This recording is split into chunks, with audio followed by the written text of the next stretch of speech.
श्री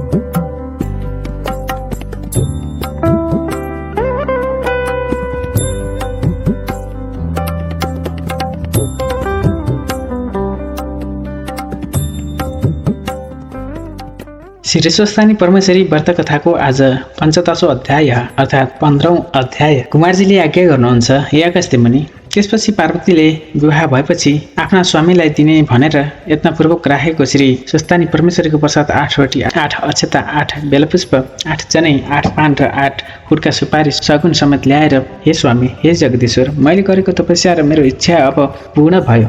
बाल्य अवस्थादेखि नै हजुरलाई प्राप्त गर्ने आशा राखेकी आज बल प्राप्त गरे। यति भनेर प्रसाद महादेवको बाहुबलीमा पक्राई साष्टाङ्ग प्रणाम गरी अनि हे अनादि पुरुष स्वस्तानी परमेश्वरीको व्रतको प्रभावले मैले हजुर जस्ता त्रिलोकी पतिलाई स्वामी रूपमा प्राप्त गरेँ। अब म केही बिन्ती गर्दछु। यो सम्पूर्ण संसारमा कोही दुखी छन्, कोही दरिद्र छन्, कोही पापी छन्, कसैका सन्तान छैनन्, कसैका स्त्री छैनन्, कसैका पुरुष छैनन्। अतः यो स्वस्तानी परमेश्वरीको व्रत प्रकाश गरिदिन पाए सबैको उद्धार हुनेछ।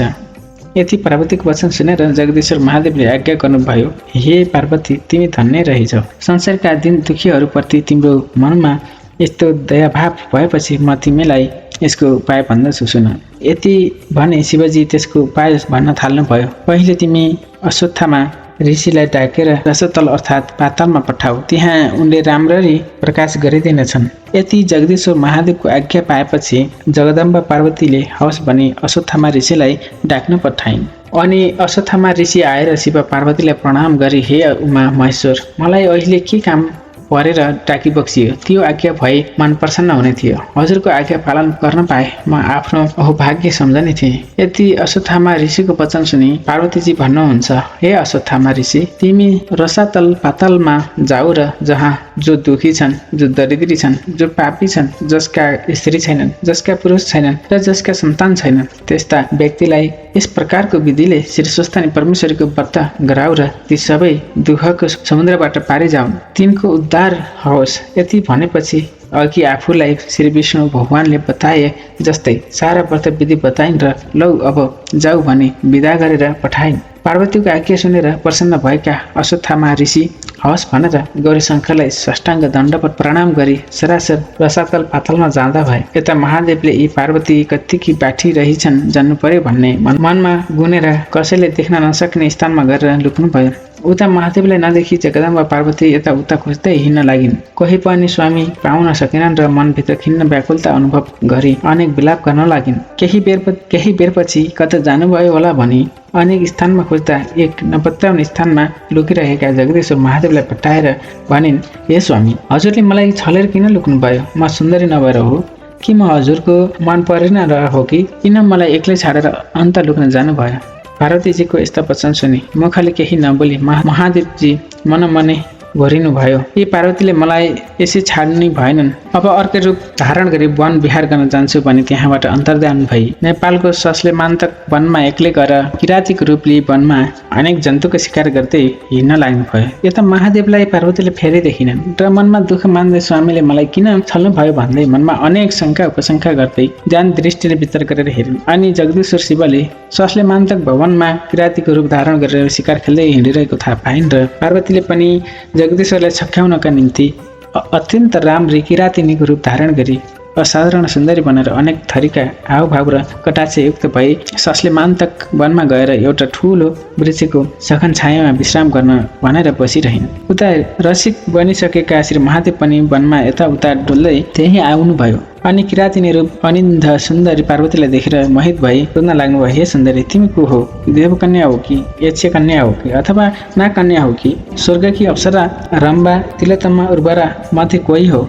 मैले यता त यो सम्पूर्ण ब्रह्माण्ड संसारमा तिमी जस्तै सुन्दरी स्त्री हुन दुर्लभ छ। फेरि यो घनघोर वनमा एक्लै किन आएर बसे कि? तिमीलाई डर पनि लाग्दैन कि? यो अघोर वनमा हिंसक जन्तु बाघ, हात्ती, बनेल, चितुवा आदिको पनि कति डर भए नमानी निर्धक्क बसिरहेकी छौ। यो कुराको सारा वृत्तान्त मलाई भन। यति किराती रूप महादेवको आज्ञा भएको सुनि किरातिनी रूप पार्वतीले मेरो आराध्य स्वामी जगदीश्वर महादेव यिनै हुन् भन्ने जानेर मनमनै दण्डवत प्रणाम गरी महादेव त्यस बखत कस्ता रीतिले आउनु भएको थियो भने बायाँ हातमा धनु लिएका, दाहिने हातमा त्रिशूल लिएका, सर राख्ने ठोक्रो काँधमा भिरेका, सर्पका गहना लगाएका, महाभयङ्कर मूर्ति भएका यस्ता किराती रूप शिवजीले पार्वती भन्न लागिन्, हे किरात, म यहाँ बसेको निकै वर्ष भइसक्यो। किराती नै हुनाले मलाई वनका जन्तु बाघ हात्ती आदिले डर भए पनि केही लाग्दैन। तपस्या गरेर बसेको हुँ। यस्ता प्रकारले दुवै स्त्री पुरुषको अनेक कुराकानी चल्दै चल्दै साँझ पर्न लाग्यो र श्री महादेव आज्ञा गर्नुहुन्छ, हे सुन्दरी, तिमी पनि एक्लै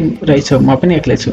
अब हामी दुवैजना यही राति बास बसौँ। यति महादेवको कुरा सुनेर किरातीनीहरू पार्वती भन्न लाग्ने, हे किरात, तिमी लोग्ने मानिस र म स्वास्नी मानिस, एक्लै यस्तो घोर वनको बीच कोही नभएका स्थानमा कसरी साथै बसौँ? फेरि लोग्ने मानिसको धर्म हुँदैन। राम्रो स्वास्नी देखिए भने घरद्वार आमा बाबु सबै बिर्सन्छन्। त्यसै कारण के ठाउँमा बास नबसौँ, यो कुरा नगर।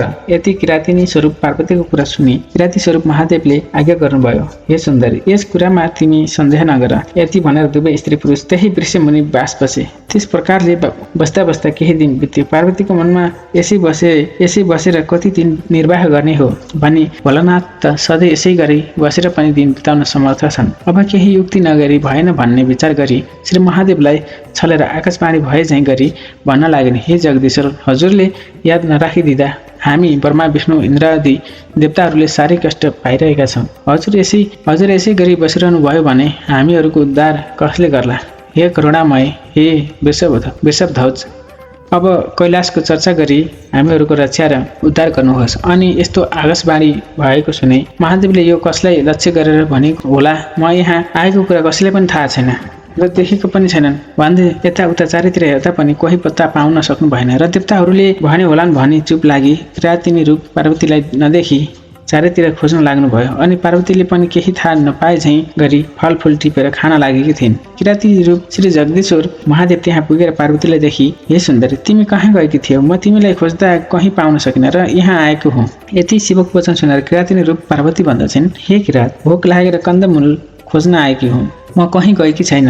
यताति कुरा गर्दा गर्दै पूर्णचन्द्र भन्दा पनि अत्यन्त राम्रै पार्वतीलाई देखेर चित्त चञ्चल भई कोमल पीडा गर्दा किरातिनी रूप पार्वतीलाई समात्न जाइ लाग्दा किरातिनी रूप पार्वती भन्न लागिन्, हे किरात, तिमी कस्ता रहेछौ? के तिम्रो धर्म यही हो? मैले त श्री महादेव बाहेक अरू स्वामी तुल्याउने छैन भन्ने प्रतिज्ञा गरेर यस वनमा आई उनै जगदीश्वर महादेवको तपस्या गरेर बसेको छु। तिमीले बल जफ्ती गरे तिमीलाई श्राप दिई म आत्महत्या गरेर प्राण त्याग्नेछु। यति किरातिनी रूप पार्वतीको वचन सुने किराती रूप महादेवले, हे सुन्दरी, तिमी त्यसो भन्दैछौ भने म उनी महादेव हुँ, वन विहार गर्न मन लागेर यहाँ वन विहार गर्न आएको हुँ, नपत्ता भने आफ्नो ज्योतिष रूपको दर्शन दिनुभयो। तब किरातिनी रूप पार्वतीले मनमा आनन्द मानी पाउमा दण्डवत गरेर बिन्ती गरिन्, हे ईश्वर, उसो भए कन्यादान लिन मेरो मातापिता कहाँ आऊ, हिँड्नुहोस् भनिन्।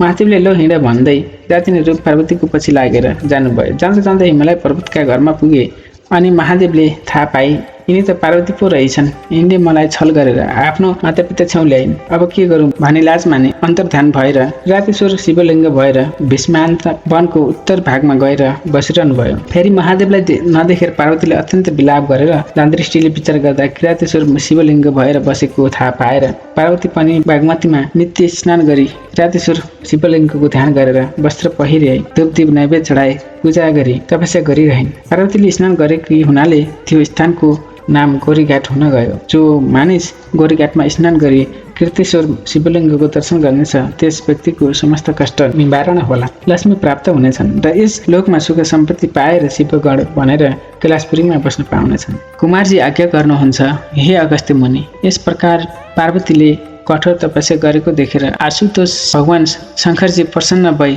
ज्योतिष स्वरूपको दर्शन गर्नुभयो। यसरी स्वामीको दर्शन पाएपछि पार्वती मनमा आनन्द माने शिवका चरणबिन्दमा दण्डवत गरी अञ्जली जोरी बिन्ती गर्न लागेन्, हे स्वामी, हे ईश्वर, हजुरले मलाई किन यस प्रकारको दुःख दिनुभयो? म हजुरको मन परिन कि भनेर अनेक प्रकारले विस्मात गरेकी सुनि जगदीश्वर महादेवले प्रसन्न भई पार्वतीलाई अङ्कमाल गरी आफ्नो काखमा लिएर त्यहाँबाट अन्तर्धान भएर हिमालय पर्वतको राज प्रसादमा पुग्नुभयो। यस्ता किसिमले छोरी र ज्वाइँ शिव पार्वती आफ्नो घरमा पाल्नु भएको देखेर हिमालय पर्वतले अत्यन्त प्रसन्न भई पुष्पवृष्टि गर्दै सिंहासनमा बसाली आधार धारा दिले पूजा गरी 84 व्यञ्जन तयार पार्न लगाई भोजन गराए अनि त्यहाँ 2-4 दिन बसेपछि शङ्कर भगवानले पार्वतीलाई आज्ञा भयो, हे प्रिय, धेरै दिन भइसक्यो, कैलाश सुन्ने भए जस्तो छ, अब यहाँ बसेर के गर्नु? कैलाश जाउँ, तिम्रा मातापितासित बिदा हुनुपर्दछ भने शिव पार्वती माता पिताको सामुन्ने गई अनि महादेवले आज्ञा भयो, हे पिता, धेरै दिनदेखि कैलाश सुन्नेछ, अब तपाईँको आज्ञा पाए हामी कैलाश जानेथ्यौँ। श्री जगदीश्वर महादेवले आफूलाई पिता भनेर सम्बोधन गरेको सुनि हिमालय पर्वतले मनमा सन्तोष र हर्ष माने श्री महादेवसित बिन्ती गर्नुभयो, हे त्रैलोक्यनाथ, सम्पूर्ण देवताका महायस्ता हजुरले कोही अज्ञानीले भने जे मलाई मोहले ढाकी, हे पिता आज्ञा भयो, अब मेरो सम्पूर्ण अज्ञान नष्ट पारी ज्ञान दिनुहोस्, मेरो चित्त सदा सर्वदा हजुरको भक्तिमा लागिरहोस्। हे शशिशेखर, पहिले हजुरको पूजा गर्दछु भने महादेव पार्वतीलाई नाना वस्त्र अलङ्कार पहिराई भव्य सिंहासनमा बसालेर षोडशोपचारले पूजा गरेर अनेक भञ्जन भोजन गराई दुवै हात जोडेर स्थिति गर्न लागे। हे भगवान शङ्कर, जस्तै लक्ष्मीनारायणले समुद्रको घरमा गएर बस्दा समुद्रलाई आनन्द प्राप्त भइथ्यो, त्यस्तै आज मेरो ज्वाइँ छोरी मेरो घरमा राज गर्नाले मलाई अपार हर्ष र आनन्द भइरहेको छ। हे जगदीश्वर, तपाईँ कस्तो भन्ने आफ्नो मायाले यो सम्पूर्ण ब्रह्माण्ड संसार व्याप्त गरेर बस्ने यस्ता तपाईँलाई साष्टाङ्ग कोटि कोटि नमस्कार। फेरि समुद्र मन्थन गर्दा निस्केको कालकुट विषले सारा संसार दग्ध बढ्न लाग्यो अनि त्यो बीज कण्ठमा राखी सबैको रक्षा गर्नुभयो र नीलकण्ठ नाम रहे। यस्ता तपाईँलाई कोटि कोटि नमस्कार गर्दछु।